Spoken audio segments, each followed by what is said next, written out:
лекциянын темасы Енисейлик кыргыздардын экономикасы. Кыргыздар Енисейге качан баргандыгы жөнүндө, ал жерди качан кандайча өздөштүргөндүгү жөнүндө так маалымат жок.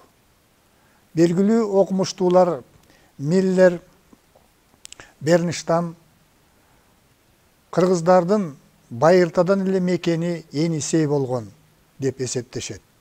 Алардын пикири боюнча кыргыз эли Енисейди мекендеп, ал жактан Тянь-Шанга баскычтар боюнча Хун доорунда бир которулуп, Түрк доорунда бир которулуп, анан Моңгол доорунда бир которулуп Тянь-Шанга көчүп келген деген пикирди айтышат.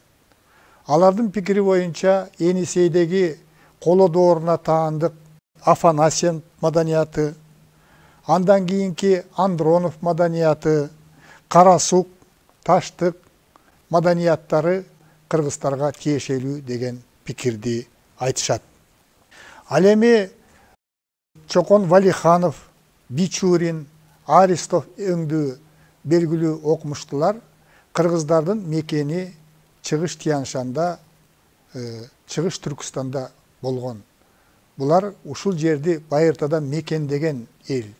Ал эми Енисейге Хун доорунда барып калган деп айтышат.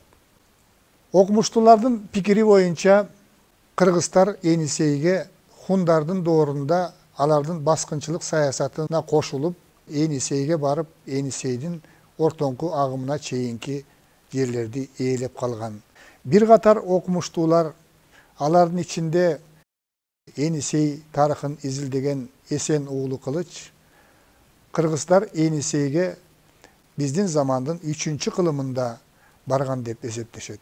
Кыргыздардын Енисейге барышы жөнүндө ар кандай пикирлер айтылат, бирок Енисейдеги кыргыздардын тарыхын изилдеген окумуштуулардын көпчүлүгү 5-кылымдан баштап кыргыздар Енисейди тагыраак айтканда Минусинский өрөөнүн мекендеп тургандыгы боюнча бир пикирге келишкен.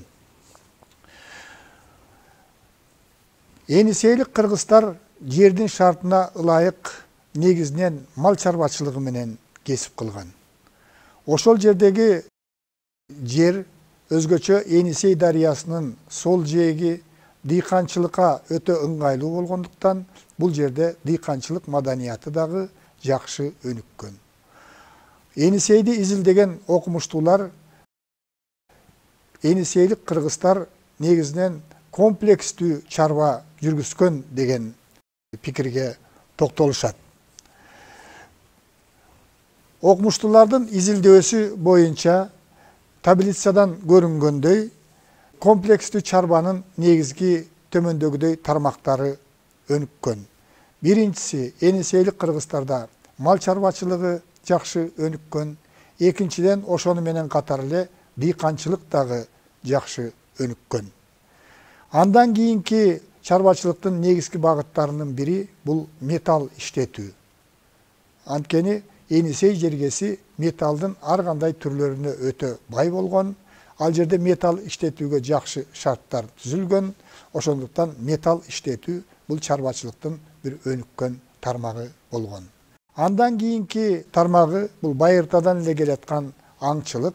Анткени Енисей жергеси бул кайберендерге өтө бай болгон. Ошондуктан аңчылык күчтүү өнүккөн. Андан кийин Енисей жергесиндеги эл өзүн азык-түлүк менен, керектүү нерселер менен өзүн толук камсыз кылган. Ошондуктан ашыкча продукцияларды сатышкан. Улуу жибек жолунун бир бутагы дагы ушу Кыргыздын Каганына чейин барып, Кыргыз жолу деп аталгандыгы жөнүндө тарыхый маалыматтар бар. Өзүнөн ашкан нерселерди кыргыздар бөлөк мамлекеттерге, Кытайга, Тибетке ушул улуу жибек жолу аркылуу соода сатык иштерин жүргүзүп турган. Андан кийин Енисей дарыясы бул дүйнөдөгү эң бай жана терең суусу мол дарыя болгондуктан анын башталышында Минусинский ойдугунда ак мөңгүлүү тоолордон Енисей дарыясынын оң жагындагы ак мөңгүлүү тоолордон жүздөгөн суулар, чоң жана кичине суулар агып келген. Ал суулар балыкка өтө бай болгон. Ошондуктан бул чарбанын бир тармагы катарында Енисейде балыкчылык чарбасы дагы жакшы өнүккөн. Енисейлик кыргыздарда кол өнөрчүлүк күчтүү өнүккөн. Бул кол өнөрчүлүк дагы ушу чарбачылыктын бир багыты болгон. Андан кийин Енисейлик кыргыздарда чарбачылыктын бир түрү катарында токой кыюу багыты болгон. Анткени Енисей жергесинде карагайлардын эле жүздөгөн түрлөрү өскөн. Кытай жазмаларында Енисейдеги карагайлардын бийиктигин сүрөттөп, жаа тарткан учурда жебе карагайлардын учуна жетпей калат деп жазышкан. Ошол карагайлардын ичинде өтө баалуу деп эсептелген карагайдын түрлөрү болгон. Кыргыздарда ошо жыгаччылык өнөрү дагы жакшы өнүккөн. Жыгачтан ар кандай буюмдарды, идиш аяктарды жасашкан. Өзү жашай турган ошол мезгилде эле боз үйлөрдүн жасашкан, ошо боз үйдүн жыгачын жасаган. Ушу Енисейдеги кыргыздар ар кандай жыгачтын баалуу сортторун дагы товар катарында кыйып, аны башка мамлекеттерге чейин азыркы тил менен айтканда экспорттогон. Ошентип кыргыздарда комплекстүү чарба жүргүзүлгөндүктөн окумуштуулардын изилдөөлөрү боюнча бул кыргыз эли ошо Борбордук Азиядагы ток элдердин бири катары болгон. Эгерде хундар, кыргыздар менен катар жашаган түрктөр өзүн азык түлүк менен жашоого керектүү нерселерди менен камсыз кылуу үчүн согуштук аракеттерди көп жасап, коңшу элдерлерге тынымсыз жортуулду уюштуруп, Кытайга чейин жортуул уюштуруп, ал жактан негизинен азык түлүктөрдү, дан азыктарын, керектүү буюмдарды талап тоноо жолу менен алып турган. Кыргыздардын чарбасы комплекстүү түрдө өнүккөндүктөн кыргыздарда мындай зарылчылык болгон эмес. Кыргыздардын негизги экономикасынын негизин мал чарбачылыгы түзгөн. Кыргыздар ошол мезгилде адегенде ушу Минусинскийдеги азыркы Абаканга жакын Койбал деген өрөөндү мекендеген.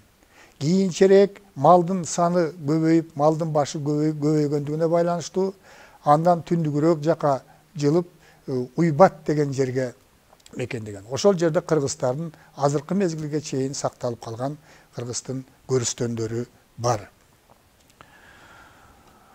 Ошол археологиялык казуулар, ошо мүрзөлөргө жүргүзүлгөн археологиялык казууларда кыргыздар өлгөн адамдарын өрттөшүп, аны атайы карапа идишке салып, атайы жазалган карагайлардан жазалган табыттарга, чоң табыттарга ичине ошо койгондагы тигил дүйнөдө пайдалансын дегенчелик кылып, ал жерге малдын эттерин, курмандыкка чалынган малды койгон.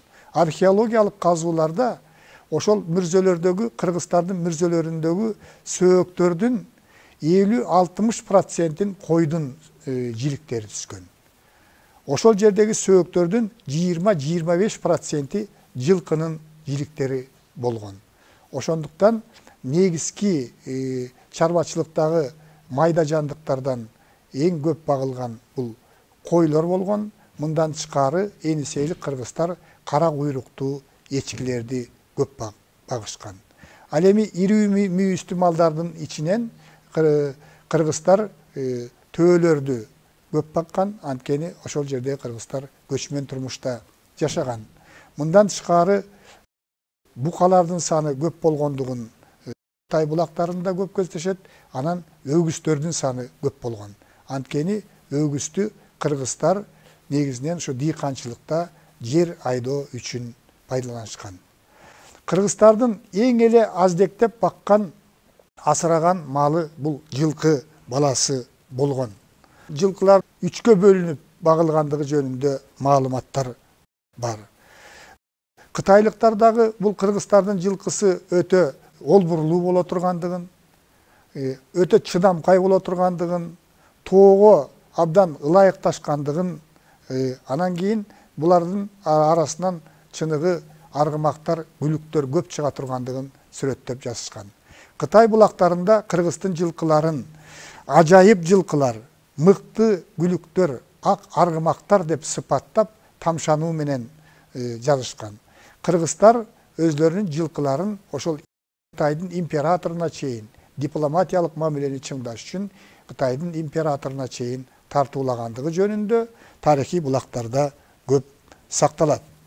Жылкыларды бакканда дагы аларды 3 топко бөлүп багышкан. Биринчиси бул асыл тукум аргымактар. Асыл тукум аргымактар өтө жогору бааланган Кыргыздарда.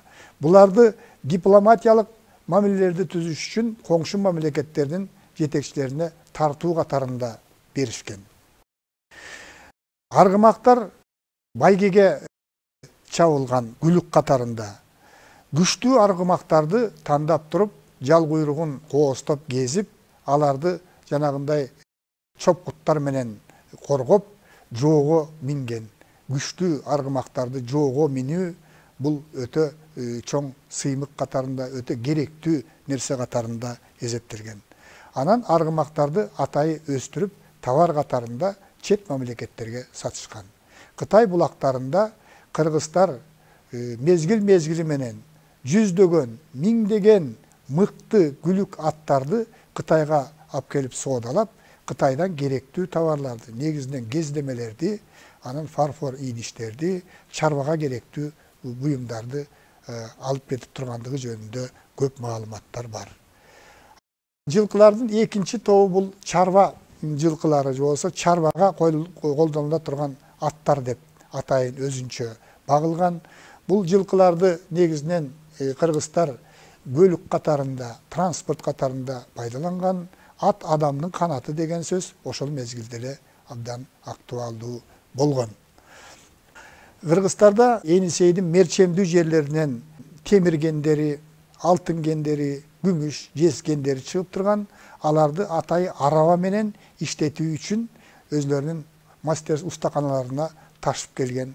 Бул дагы ошо жана чарба аттарынын, арабага чегилген аттардын жардамы менен жүзөгө ашырылган. Анан бул мал чарбачылыгы негизги экономиканын негизин түзгөндүктөн ушул чарба аттарын негизинен мал багууда, мал кайтарууда кеңири пайдаланышкан. Чарба аттарын дыйканчылык жакшы өнүккөндүктөн сокого чегишкен, дан бастырууда, эгинди ташууда кеңири пайдаланган. Жылкылардын үчүнчү тобун атайы тамак аш үчүн баккан. Байыркы заманда эле ушу Енисейлик кыргыздарда жылкынын сүтүнөн кымыз жасоо жакшы өнүккөн. Жылкыларды ушу азык түлүккө атайын багылган жылкыларды семиртип, буларды ата бабалардын арбактарына арнап, теңирдин жолуна деп курмандыкка чалышкан. Азык түлүк катарында, эт катарында атайы семиртилген жылкыларды согумга союшкан. Мал чарбасында мындан тышкары ошол 4 түлүктүн ар кандай түрлөрү багылгандыгын айттык. Ошолордун ичинде жанагы көчмөн мал чарбачылык менен кесип кылгандыктан кыргыздар эки өркөчтүү төөлөрдү көбүрөөк багышкан. Кытай тарых булактарында, араб перси жазмаларында кыргыздарда төөлөрдү транспорт катарында пайдаланып, ошондой эле тойлордо төөлөрдү жарыштырган салт болгондугун сүрөттөп жазышкан.